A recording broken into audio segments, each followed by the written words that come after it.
How to Read Like a Writer, Mike Bunn. In 1997, I was a recent college graduate living in London for 6 months and working at the Palace Theatre owned by Andrew Lloyd Webber. The Palace was a beautiful red brick 4-story theatre in the heart of London's famous West End, and 8 times a week it housed a 3-hour performance of the musical Les Miserables. Because of antiquated fire safety laws, every theatre in the city was required to have a certain number of staff members inside watching the performance in case of an emergency. My job, in addition to wearing a red tuxedo jacket, was to sit inside the dark theatre with the patrons and make sure nothing went wrong. It didn't seem to matter to my supervisor that I had no training in security and no idea where we kept the fire extinguishers. I was pretty sure that if there was any trouble, I'd be running down the back stairs, leaving the patrons to fend for themselves. I had no intention of dying in a bright red tuxedo. There was a red coat stationed on each of the theater's 4 floors, and we all passed the time by sitting quietly in the back, reading books with tiny flashlights. It's not easy trying to read in the dim light of a theater, flashlight or no flashlight, and it's even tougher with shrieks and shouts and gunshots coming from the stage. I had to focus intently on each and every word, often rereading a single sentence several times.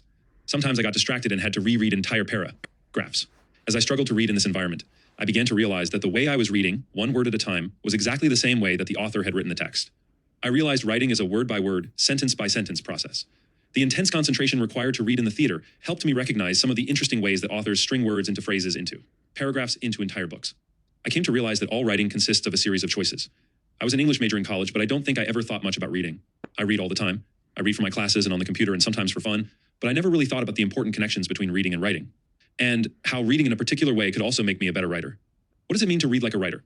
When you read like a writer, RLW, you work to identify some of the choices the author made so that you can better understand how such choices might arise in your own writing. The idea is to carefully examine the things you read, looking at the writerly techniques in the text in order to decide if you might want to adopt similar or the same techniques in your writing. You are reading to learn about writing, instead of reading for content or to better understand the ideas in the writing, which you will automatically do to some degree anyway.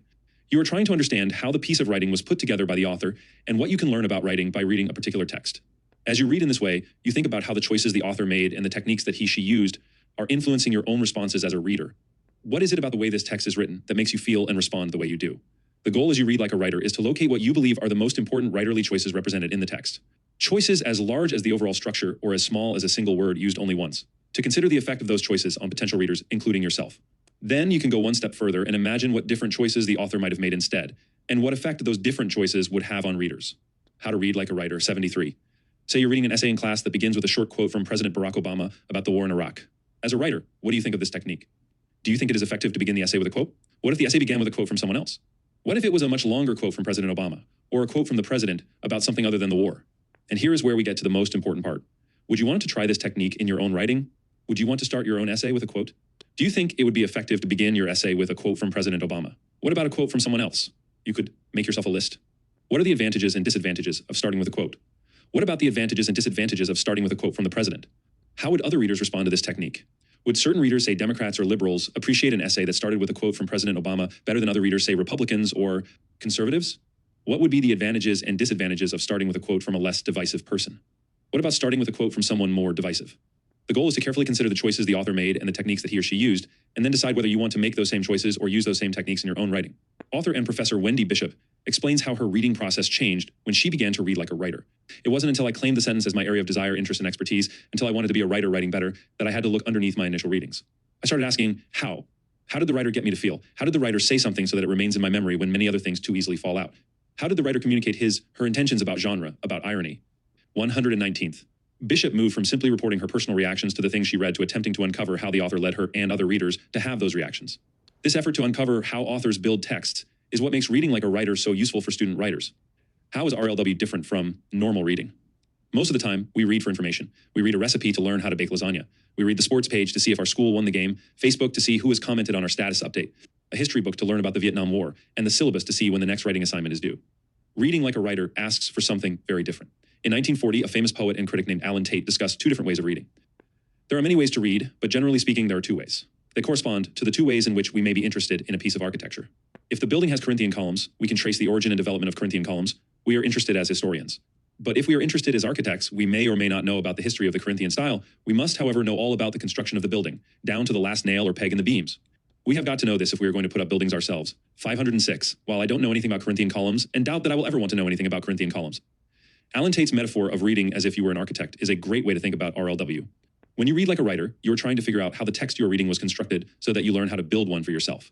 Author David Jauss makes a similar comparison when he writes that reading won't help you much unless you learn to read like a writer. You must look at a book the way a carpenter looks at a house someone else built, examining the details in order to see how it was made. 64. Perhaps I should change the name and call this reading like an architect or reading like a carpenter. In a way, those names make perfect sense. You are reading to see how something was constructed so that you can construct something similar yourself. Why learn to read like a writer? For most college students, RLW is a new way to read, and it can be difficult to learn at first. Making things even more difficult is that your college writing instructor may expect you to read this way for class but never actually teach you how to do it. He or she may not even tell you that you're supposed to read this way. This is because most writing instructors are so focused on teaching writing that they forget to show students how they want them to read. That's what this essay is for. In addition to the fact that your college writing instructor may expect you to read like a writer, this kind of reading is also one of the very best ways to learn how to write well. Reading like a writer can help you understand how the process of writing is a series of making choices, and in doing so, can help you recognize important decisions you might face and techniques you might want to use when working on your own writing. Reading this way becomes an opportunity to think and learn about writing. Charles Moran, a professor of English at the University of Massachusetts, urges us to read like writers because when we read like writers, we understand and participate in the writing. We see the choices the writer has made, and we see how the writer has coped with the consequences of those choices. We see what the writer is doing because we read as writers. We see because we've written ourselves and know the territory, know the feel of it, know some of the moves ourselves. 61. You are already an author, and that means you have a built-in advantage when reading like a writer. All of your previous writing experiences, inside the classroom and out, can contribute to your success with RLW. Because you have written things yourself, just as Moran suggests, you are better able to see the choices that the author is making in the text that you read. This in turn helps you to think about whether you want to make some of those same choices in your own writing and what the consequences might be for your readers if you do. What are some questions to ask before you start reading? As I sat down to work on this essay, I contacted a few of my former students to ask what advice they would give to college students regarding how to read effectively in the writing classroom, and also to get their thoughts on RLW. Throughout the rest of the essay, I'd like to share some of their insights and suggestions. After all, who is better qualified to help you learn what you need to know about reading in college writing courses than students who recently took those courses themselves? One of the things that several students mentioned to do first, before you even start reading, is to consider the context surrounding both the assignment and the text you're reading.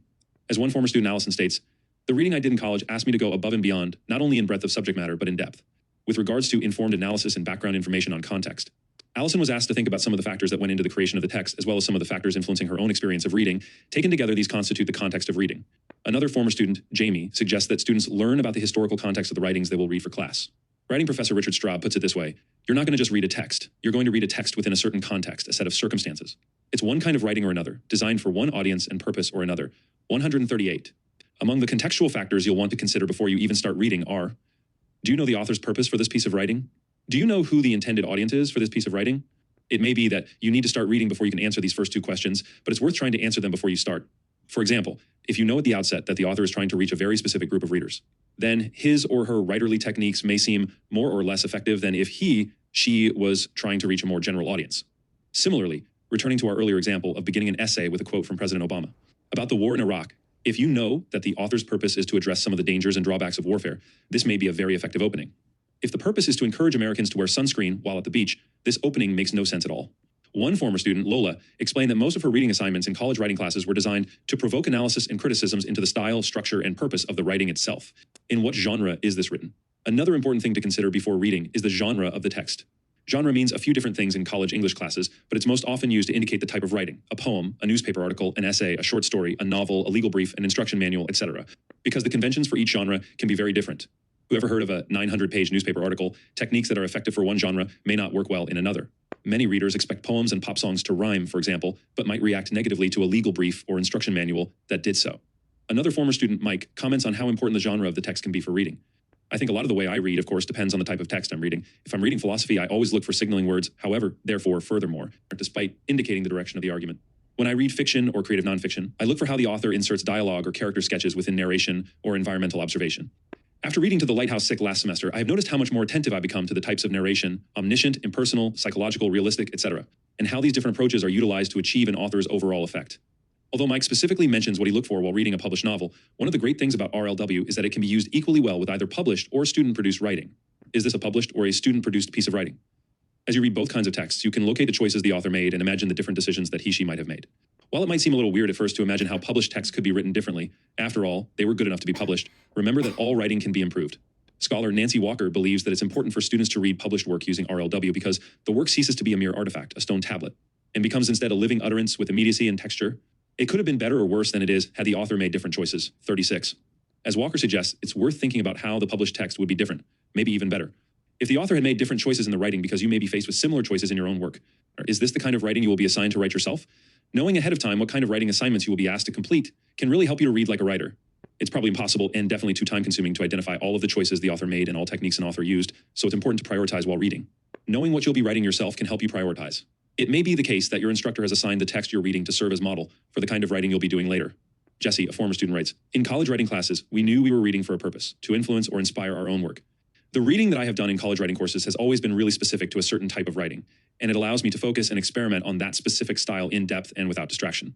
If the text you're reading is a model of a particular style of writing, for example, highly emotional or humorous, RLW is particularly helpful because you can look at a piece you're reading and think about whether you want to adopt a similar style in your own writing. You might realize that the author is trying to arouse sympathy in readers and examine what techniques she uses to do this. Then you can decide whether these techniques might work well in your own writing. You might notice that the author keeps including jokes or funny stories, and think about whether you want to include them in your writing. What would the impact be on your potential readers? What are questions to ask as you are reading? It is helpful to continue to ask yourself questions as you read like a writer. As you're first learning to read in this new way, you may want to have a set of questions written or typed out in front of you that you can refer to while reading. Eventually, after plenty of practice, you will start to ask certain questions and locate certain things in the text almost automatically. Remember, for most students, this is a new way of reading, and you'll have to train yourself to do it well. Also keep in mind that you're reading to understand how the text was written, how the house was built, more than you're trying to determine the meaning of the things you read or assess whether the texts are good or bad. First, return to two of the same questions I suggested that you consider before reading. What is the author's purpose for this piece of writing? Who is the intended audience? Think about these two questions again as you read. It may be that you couldn't really answer them before, or that your ideas will change while reading. Knowing why the piece was written and who it's for can help explain why the author might have made certain choices or used particular techniques in the writing. And you can assess those choices and techniques based in part on how effective they are in fulfilling that purpose and or reaching the intended audience. Beyond these initial two questions, there is an almost endless list of questions you might ask regarding writing choices and techniques. Here are some of the questions that one former student, Claire, asks herself. When reading, I tend to be asking myself a million questions. If I were writing this, where would I go with the story? If the author goes in a different direction, as they so often do, from what I'm thinking, I will ask myself, why did they do this? Or what are they telling me? Claire tries to figure out why the author might have made a move in the writing that she hadn't anticipated, but even more importantly, she asks herself what she would do if she were the author.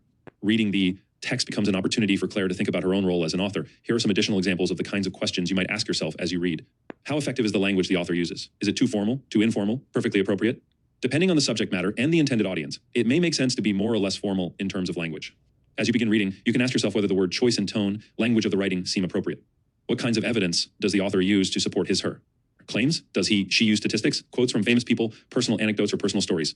Does she cite books or articles? How appropriate or effective is this evidence? Would a different type of evidence or some combination of evidence be more effective? To some extent, the kinds of questions you ask should be determined by the genre of writing you are reading. For example, it's probably worth examining the evidence that the author uses to support his/her claims if you're reading an opinion column, but less important if you're reading a short story. An opinion column is often intended to convince readers of something, so the kinds of evidence used are often very important. A short story may be intended to convince readers of something sometimes, but probably not in the same way. A short story rarely includes claims or evidence in the way that we usually think about them. Are there places in the writing that you find confusing? What about the writing in those places makes it unclear or confusing? It's pretty normal to get confused in places while reading, especially while reading for class.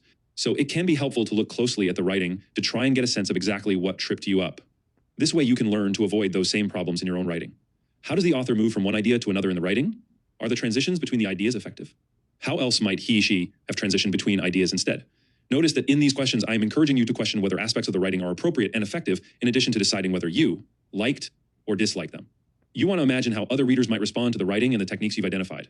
Deciding whether you liked or disliked something is only about you. Considering whether a technique is appropriate or effective lets you contemplate what the author might have been trying to do and to decide whether A, majority of readers would find the move successful. This is important because it's the same thing you should be thinking about while you are writing. How will readers respond to this technique I'm using, to this sentence, to this word? As you read, ask yourself what the author is doing at each step of the way, and then consider whether the same choice or technique might work in your own writing. What should you be writing as you are reading? The most common suggestion made by former students, mentioned by every single one of them, was to mark up the text, make comments in the margins, and write yourself notes and summaries both during and after reading. Often the notes students took while reading became ideas or material for the students to use in their own papers. It's important to read with a pen or highlighter in your hand so that you can mark, write on the text, all those spots where you identify an interesting choice the author has made or a writerly technique you might want to use. One thing that I like to do is to highlight and underline the passage in the text itself, and then try to answer the following 3 questions on my notepad. What is the technique the author is using here? Is this technique effective? What would be the advantages and disadvantages if I tried this? Same technique in my writing? By utilizing the same process of highlighting and note-taking, you'll end up with a useful list of specific techniques to have at your disposal when it comes time to begin your own writing. What does RLW look like in action? Let's go back to the opening paragraph of this essay and spend some time reading like writers as a way to get more comfortable with the process. In 1997, I was a recent college graduate living in London for 6 months and working at the Palace Theatre owned by Andrew Lloyd Webber.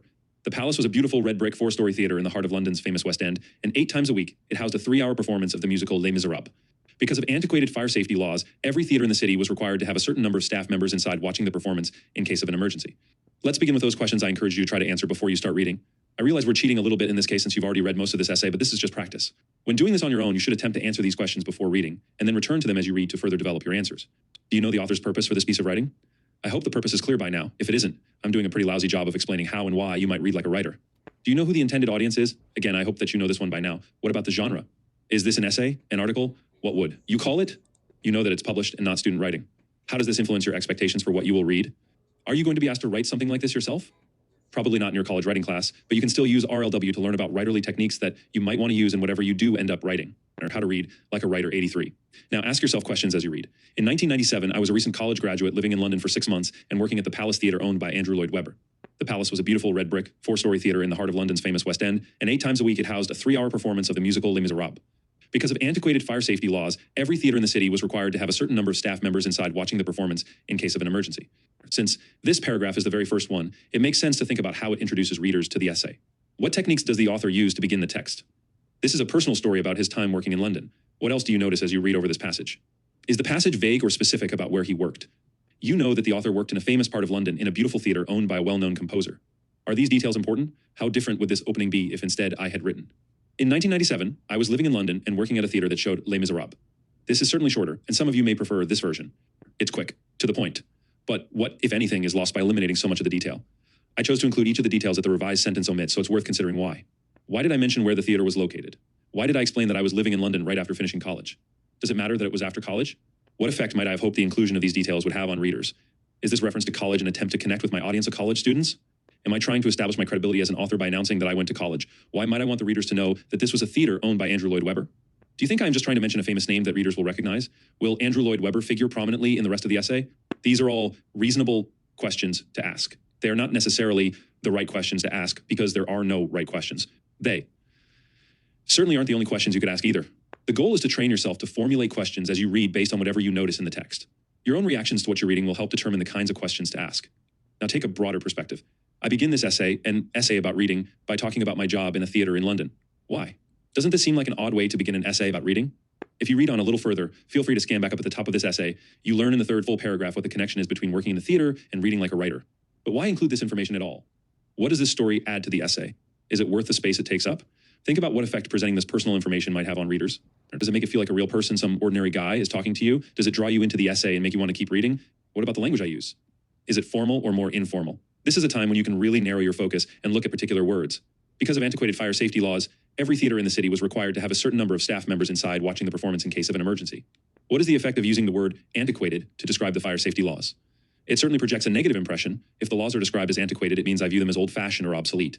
This is a fairly uncommon word, so it stands out, drawing attention to my choice in using it. The word also sounds quite formal. Am I formal in the rest of this sentence? I use the word performance when I just as easily could have written show. For that matter, I could have written old instead of antiquated. You can proceed like this throughout the sentence, thinking about alternative choices I could have made and what the effect would be. Instead of staff members, I could have written employees or just workers.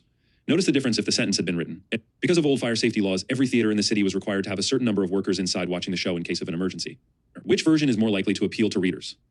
You can try to answer this question by thinking about the advantages and disadvantages of using formal language. When would you want to use formal language in your writing? And when would it make more sense to be more conversational? As you can see from discussing just this one paragraph, you could ask questions about the text forever. Luckily, you don't have to. As you continue reading like a writer, you'll learn to notice techniques that seem new and pay less attention to the ones you've thought about before. The more you practice, the quicker the process becomes until you're reading like a writer almost automatically. I want to end this essay by sharing one more set of comments by my former student, Lola, this time about what it means to her to read like a writer. Reading as a writer would compel me to question what might have brought the author to make these decisions, and then decide what worked and what didn't. What could have made that chapter better or easier to understand?